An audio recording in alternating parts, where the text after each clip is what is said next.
So we know in the end of the footage that there is the hand getting cut off. Loki cuts off the hand and betrays Thor. Tell us a little bit about, this is such a dynamic character. Is there any part of him that wants to be redeemed? Will we see any element of that in this film as well? I don't know. I don't know if he's self-aware enough to know about what he wants or what he needs. His raison d'etre, his moniker, his epithet, his mischief. I mean, he lives for it. He lives for rebellion and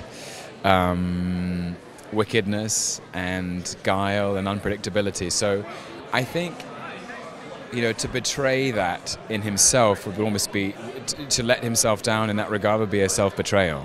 And yet, in every living thing that has ever kind of graced the surface of the earth, no one is all black. No one is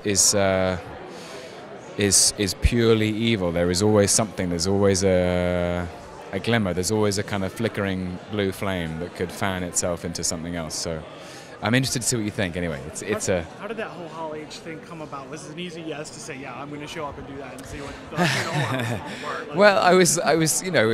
Kevin called me up about 2.5 weeks ago, Kevin Feige, and said, so I've had this idea, and I was like, okay. And I got very excited by it, and then I just wanted to make sure that we did it right. Like, I didn't want to.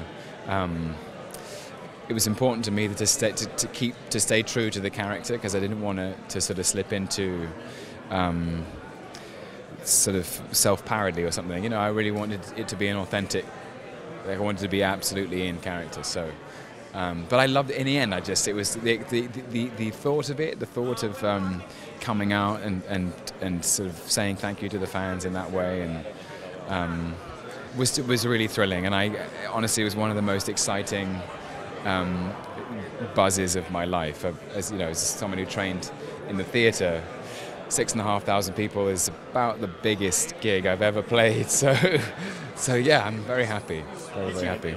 Did you feed off of that audience a lot more than you? Oh yeah, honestly, when we shot the sequence in the Avengers in Stuttgart, where Loki gets the crowd of people to kneel. We had maybe between 30 and 50 extras, supporting artists, who were amazing that night. I mean, they gave me so much. And we just kept moving them, because we shot it at 4 a.m. in the Central Square in Cleveland. So, but suddenly to have 7,000 people, or 6,500 people, however many it is, and honestly, I trained in the theatre. It's where I started.